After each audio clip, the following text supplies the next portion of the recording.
गए, कई ट्रेनें देरी से खुलेंगी।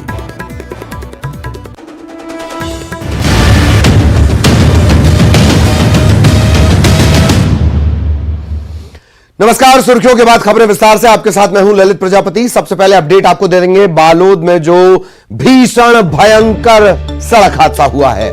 NH 30 पर भीषण सड़क हादसा और इसमें 11 लोगों की जान चली गई। शुरुआत में जानकारी आई कि 10 लोगों की मौत हुई, एक बच्ची सुरक्षित है। इसे चमत्कार के तौर पर देखा गया, लेकिन बाद में इस बच्ची के भी मौत की दुखद खबर आई। बालोद के पुरूर और चारमा के बीच यह हादसा हुआ है। ट्रक और बोलेरो में टक्कर हुई है। शादी समारोह से ये सभी लौट रहे थे और जैसा हमने आपको बताया, इलाज के दौरान एक बच्ची की भी मौत हो गई। मुख्यमंत्री भूपेश बघेल ने इस पूरे घटनाक्रम को लेकर दुख जताया है। न्यूज 18 सबसे पहले मौके पर पहुंचा और जिस तरीके की तस्वीरें सामने आई, जो हमारे सहयोगी ने जायजा भेजा, और बोलेरो की जो हालत थी उसको देखकर आप अंदाजा लगा सकते हैं कि किस कदर भीषण भयंकर ये सड़क हादसा था।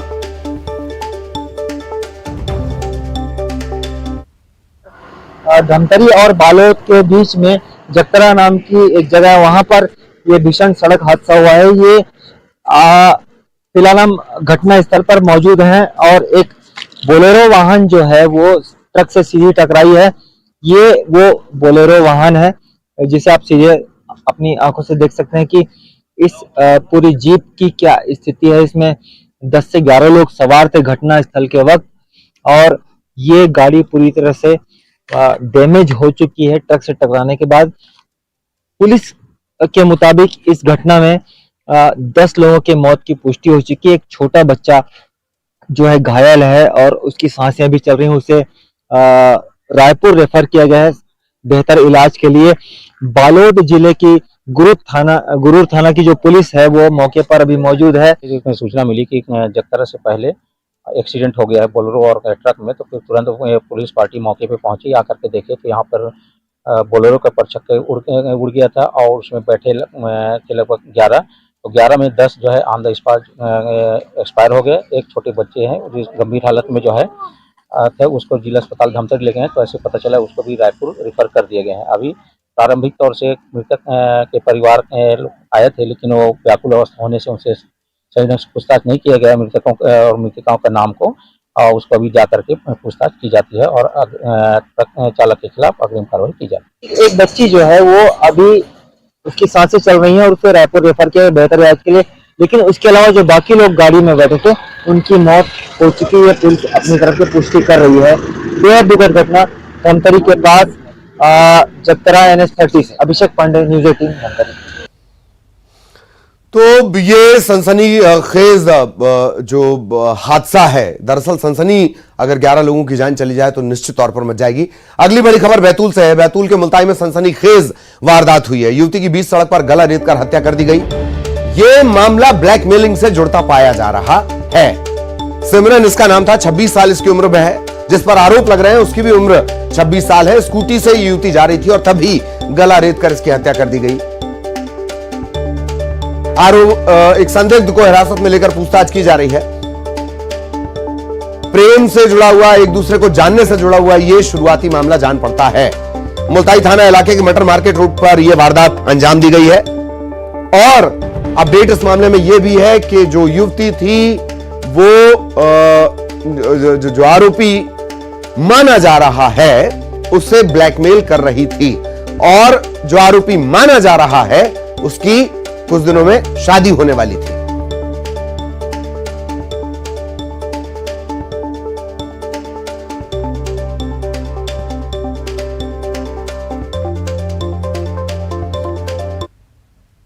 इंदौर से बड़ी खबर। मध्य प्रदेश विधानसभा चुनाव से पहले उठ रहा हिंदू राष्ट्र का मुद्दा। मंत्री उषा ठाकुर के बाद महामंडलेश्वर उत्तम स्वामी ने कहा, भारत हिंदू राष्ट्र था, है और हिंदू राष्ट्र रहेगा।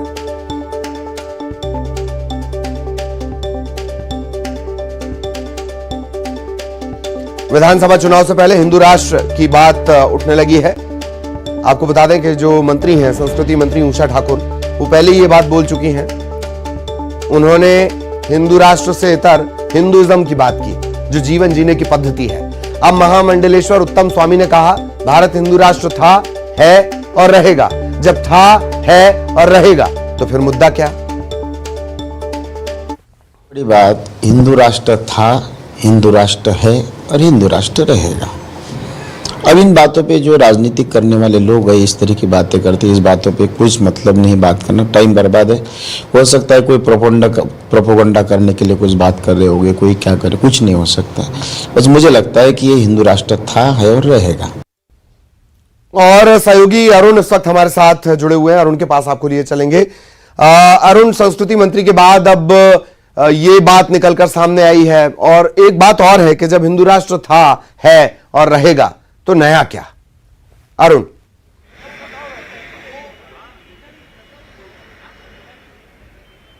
बिल्कुल, देखिए, नया ये है कि मध्य प्रदेश में चुनाव है, 2024 में आम चुनाव है। यही वजह है कि हिंदू राष्ट्र का मुद्दा लगातार न तो केवल राजनीतिक दल बाकी साधु संत भी उठा रहे हैं। बागेश्वर धाम सरकार लगातार हिंदू राष्ट्र की बात कह रहे हैं। उसके बाद मध्य प्रदेश की पर्यटन और संस्कृति मंत्री उषा ठाकुर ने भी हिंदू राष्ट्र की बात कही और कहा कि हिंदू तो एक पद्धति है, जो जीवन पद्धति है, उसको सभी लोग अपना भी रहे हैं, तो ऐसे में हिंदू राष्ट्र ही है भारत। हालांकि अभी जो महामंडलेश्वर उत्तम स्वामी ने कह दिया कि हिंदू राष्ट्र है, रहेगा और पहले भी था, तो इस तरह की जो बातें हैं साधु संत भी उठा रहे हैं और राजनीतिक दल के नेता भी लगातार उठा रहे हैं। जब उनसे पूछा गया कि जब अपने संविधान में जब पाकिस्तान का बंटवारा हुआ तो उसके बाद जो इस्लाम धर्म को मानने वाले लोग थे वो पाकिस्तान चले गए और सर्वधर्म समभाव को मानने वाले लोग भारत में रह गए और सांप्रदायिक सद्भाव की बात संविधान में भी है, तो उन्होंने कहा कि जो भी लोग हैं, भारत है, किसी का विरोध नहीं करता है, लेकिन भारत में जो भी लोग रह रहे हैं वो सब हिंदू हैं, इसलिए ये हिंदू राष्ट्र है। तो इस तरह के तर्क दिए जा रहे हैं और कहा कि ये बहस का विषय नहीं है, ये हिंदू राष्ट्र है और रहेगा। हालांकि मध्य प्रदेश में अभी इसी साल चुनाव है, ऐसे में ये जो बयान है काफ़ी महत्वपूर्ण है और एक तरह से बहुसंख्यक वोटरों को एकजुट करने की ये कोशिशें इन बयानों के जरिए की जा रही हैं। तो ये माना जाए कि एक तरफ कर्नाटक का घोषणा पत्र मध्य प्रदेश को गर्म कर रहा है, बजरंगी प्रदर्शन कर रहे हैं और गाहे बगाहे हिंदू राष्ट्र की वकालत होती रहेगी, यह सिलसिला आगे बढ़ेगा। जी,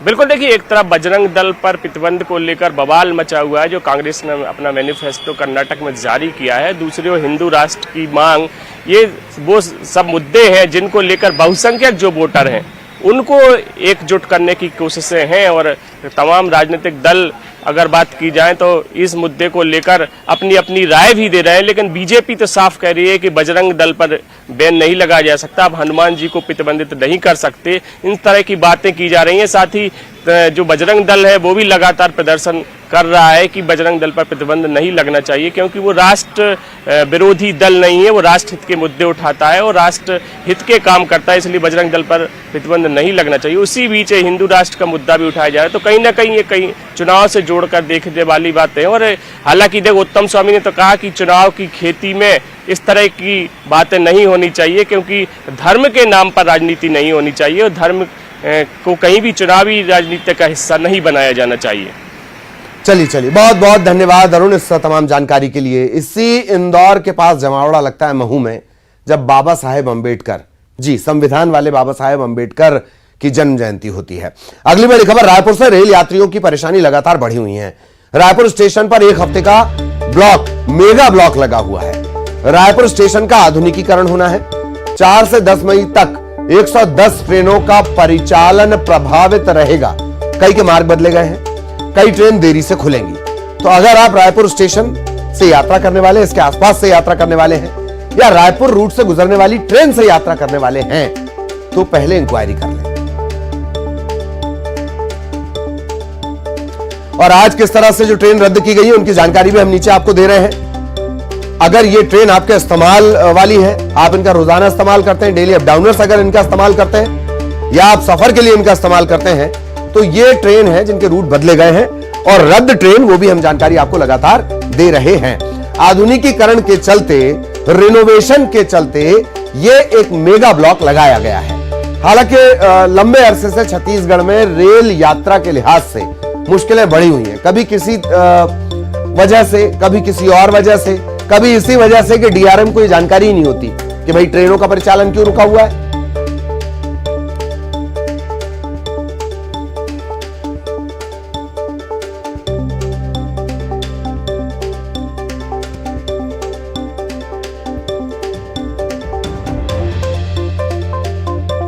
तो रायपुर और रायपुर से गुजरने वाली ट्रेन, इनसे जुड़े मुसाफिरों के लिए थोड़ी मुश्किल है। रायपुर स्टेशन पर एक हफ्ते का मेगा ब्लॉक लगा हुआ है। रायपुर स्टेशन का आधुनिकीकरण हो रहा है। रायपुर के पास जो स्टेशन है, कई गाड़ियां वहां से डाइवर्ट कर दी गई हैं और कई गाड़ियों का स्टॉपेज रायपुर के पास बना दिया गया है, लेकिन रायपुर का इस्तेमाल अभी नहीं हो सकता है। 4 मई से लेकर 10 मई तक तकरीबन 110 ट्रेनों का परिचालन प्रभावित होगा। कई ट्रेनों के मार्ग बदले गए हैं, कई ट्रेन देरी से खुलेंगी। हम लगातार नीचे आपको जानकारी दे रहे हैं। देर से खुलने वाली गाड़ियां, अहमदाबाद हावड़ा एक्सप्रेस इसमें शामिल है। हटिया दुर्ग एक्सप्रेस ये 1 घंटे की देरी से रवाना होगी। विशाखापट्टनम दुर्ग एक्सप्रेस ये 2 घंटे की देरी से चलेगी। तो अगर आप इससे सफर करने जा रहे हैं, छपरा दुर्ग सारनाथ एक्सप्रेस ये भी 2 घंटे की देरी से चलेगी। इसी तरह कुछ गाड़ियां रद्द भी की गई हैं। निजामुद्दीन विशाखापट्टनम ये भी 2 घंटे की देरी से चलेंगी। आज जो ट्रेन रद्द की गई है उनके बारे में भी जानकारी आप देख सकते हैं।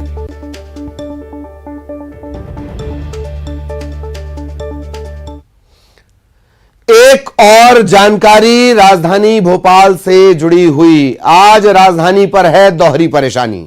6 घंटे तक बत्ती गुल रहेगी और 100 से ज्यादा कॉलोनियों में पानी नहीं पहुंचेगा। सुबह 9 बजे से लेकर दोपहर 3 बजे तक बिजली गुल रहेगी। बिजली कंपनी के मेंटेनेंस से जुड़ा एक काम है। अब मेंटेनेंस कौन सा? जो मॉनसून के पहले किया जाता है। और मौसम कैसा चल रहा है? वो ऐसा चल रहा है मानो मॉनसून आ गया हो। तो कोलार लाइन इलाके से 40 इलाकों को पानी की सप्लाई नहीं हो पाएगी। बिजली कंपनी का मेंटेनेंस चल रहा है। साकेत नगर, अलकापुरी, शक्तिनगर, करोन, शाहजहानाबाद यहां पर मेंटेनेंस चलेगा, सप्लाई नहीं हो पाएगी। 100 से ज्यादा इलाके जहां पानी की सप्लाई नहीं होगी। आरिफ नगर, तुलसी नगर, चूना भट्टी, सुभाष नगर, छोला, खटीकपुरा, शिवाजी नगर, दुर्गा नगर, शाहपुरा, मारवाड़ी रोड, मंगलवारा, टीला जमालपुरा, ऐसे 100 से ज्यादा इलाके प्रभावित होंगे। और रायपुर राजधानी यहां भी होगी परेशानी। कल रायपुर के कई इलाकों में नहीं मिलेगा पानी। तेलीबांधा और शंकर नगर की पानी टंकी का मेंटेनेंस होना है। रायपुर और दुर्ग पूरे छत्तीसगढ़ में ये 2 ऐसी जगह जहां सर्वाधिक मेंटेनेंस होता है और सर्वाधिक दिक्कतें आती हैं। यहां पर पानी की टंकी का मेंटेनेंस होना है। तो अगर आप तेलीबांधा, शंकरनगर, खमतरई, भनपुरी इन इलाकों में रहते हैं तो पानी स्टोर करके रख लें। कल यहां पर पानी की आपूर्ति नहीं होगी।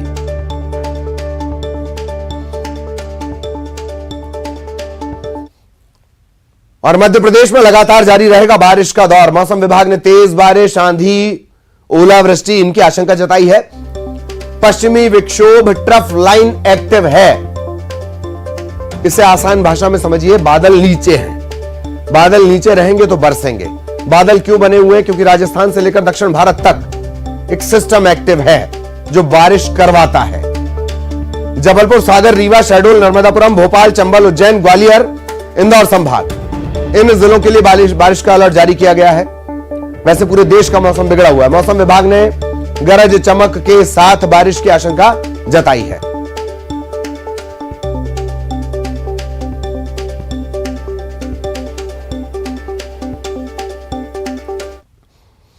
और अब अच्छी खबर मरीजों के लिहाज से, स्वास्थ्य महकमे के लिहाज से।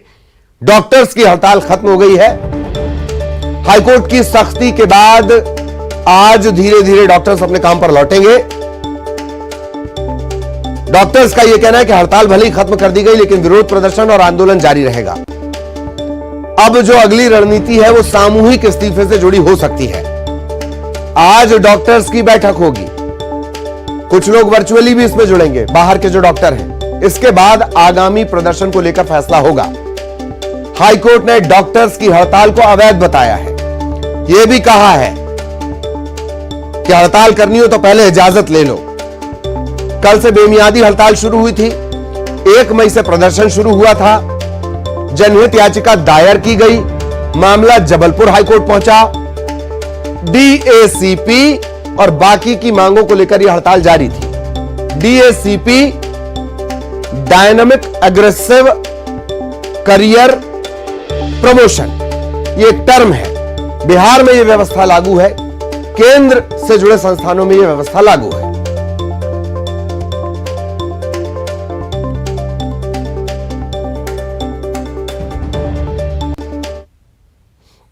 गरियाबंद में एक युवा ने बैलगाड़ी पर बारात निकाली। बारात में सांसद भी शामिल हुए।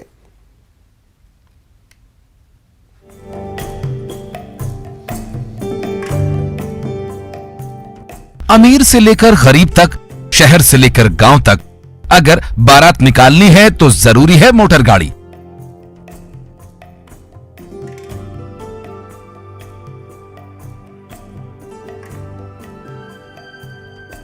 लेकिन जरा इधर देखिए, यहां भी निकली है बारात, लेकिन मोटर गाड़ी नहीं, बैलगाड़ियों की लगी है कतार। बारातियों के साथ दूल्हा भी बैलगाड़ी पर ही सवार है। इन बारातियों में सांसद चुन्नीलाल साहू भी शामिल हैं। सांसद न सिर्फ बैलगाड़ी पर बैठे हैं, बल्कि इसे हाँक भी रहे हैं।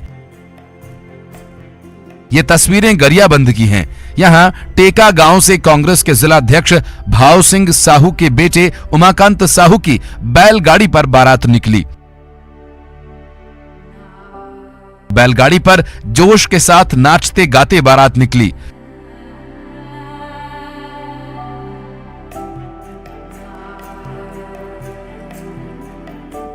गाड़ियों के काफिलों के साथ चलने वाले सांसद भी बाराती बन बैलगाड़ी हाँकते नजर आए।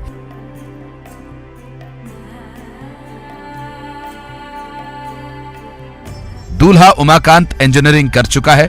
बैलगाड़ी पर बारात निकालकर दूल्हे ने अपनी परंपरा निभाने के साथ ही फिजूल खर्ची न करने का भी संदेश दिया।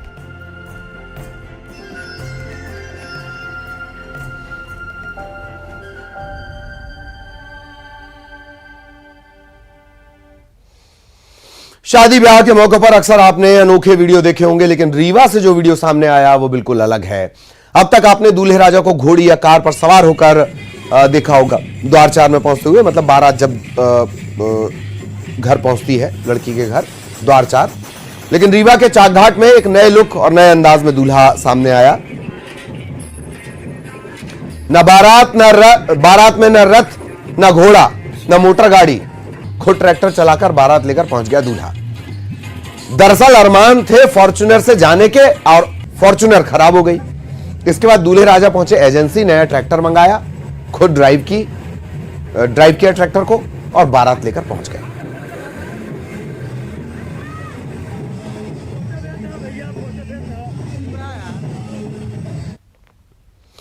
उसका हुनर देखकर फुटबॉल के बड़े से बड़े खिलाड़ी दंग रह जाते हैं। अपने इशारों पर एक नहीं 5 फुटबॉलों को अपने शरीर पर नचा लेता है। वो अगर चौक चौराहे पर खड़ा हो जाए तो हर कोई उसकी कलाबाजी देखकर ठिठक जाता है।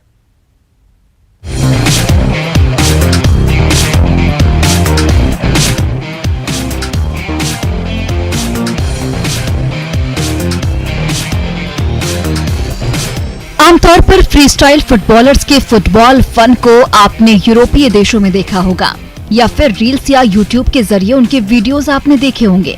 लेकिन राजस्थान के हनुमानगढ़ के अमित सुथार शहर की सड़कों से लेकर खेल के मैदान तक में अपने हुनर से लोगों का दिल जीत रहे हैं।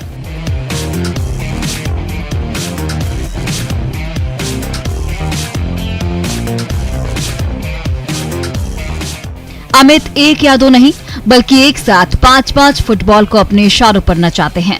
फुटबॉल से अजीबोगरीब कारनामे करते हैं। पेंसिल को मुंह में दबाकर उसकी नोक पर फुटबॉल को देर तक घुमाते रहते हैं, तो कभी अपने सिर पर घूमती हुई फुटबॉल को बैलेंस करते हैं। अपने खास टैलेंट की वजह से वो जहां भी जाते हैं आकर्षण का केंद्र बन जाते हैं। उनके फुटबॉल फन को लोग खूब एंजॉय करते हैं।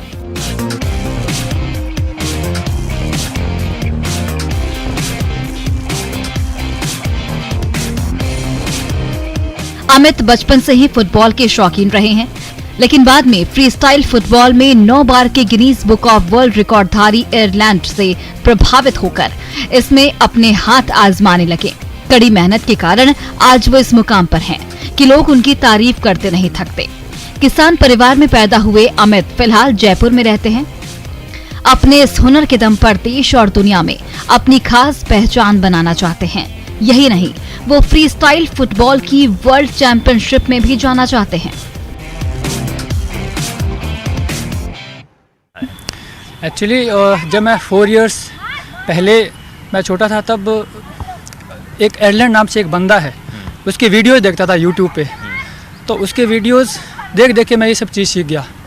मेरा सपना है कि मैं वर्ल्ड चैम्पियनशिप में जाऊं और मैंने उसके लिए रजिस्ट्रेशन भी स्टार्ट कर दिया है world free style football association. तो उसमें अपन को मतलब अपने वीडियोस भेजने होते हैं, तो WFF उसको मतलब सेलेक्ट करता है कि ये बंदा लायक है या नहीं है, तो अपन को अप्रूवल मिल जाता है, मेल आ जाता है। उसके बाद अपन वहाँ पे परफॉर्म कर सकते हैं और वहाँ पे अगर अपन जीतते हैं तो गोल्ड ला सकते हैं। दरअसल फ्री स्टाइल फुटबॉल कोहनी को छोड़कर शरीर के किसी भी हिस्से का उपयोग करके फुटबॉल से करतब दिखाने की एक कला है। फ्री स्टाइल और स्ट्रीट फुटबॉल यूरोपीय देशों में काफी लोकप्रिय है, लेकिन देश में इक्का दुक्का खिलाड़ी ही दिखते हैं। उनके खेल से कई फुटबॉल प्रशिक्षक भी प्रभावित हैं।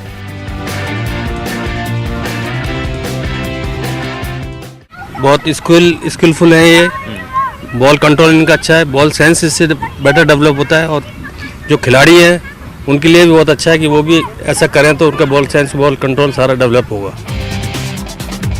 अमित को अभी सरकार की ओर से ज्यादा मदद नहीं मिली है, हालांकि राज्य क्रीड़ा परिषद की ओर से उसके खेल की सराहना जरूर की गई है। उम्मीद है कि उनके करतब केवल मनोरंजन तक ही सीमित नहीं रहकर दुनिया में होने वाली प्रतियोगिताओं में देश का नाम रोशन करेंगे। Bureau report, news 8 network. International leopard day पर सिवनी के पेश टाइगर रिजर्व से एक रोमांचक वीडियो सामने आया है। लेपर्ड का ये वीडियो है, ये लगातार वायरल हो रहा है। इसमें ये जो लेपर्ड है वो बेहतरीन अंदाज में पेड़ से नीचे उतरता है। ये पूरा वाकया पेश टाइगर रिजर्व के रूखड़ बफर इलाके का बताया जा रहा है। सोशल मीडिया पर अभी तेजी से वायरल है। लेपर्ड नीचे उतरता है, आसपास देखता है और इसके बाद ये आगे निकल जाता है। लगातार सोशल मीडिया पर ये वायरल है और पेंच टाइगर रिजर्व के रूखड़ बफर जोन का ये वीडियो बताया जा रहा है।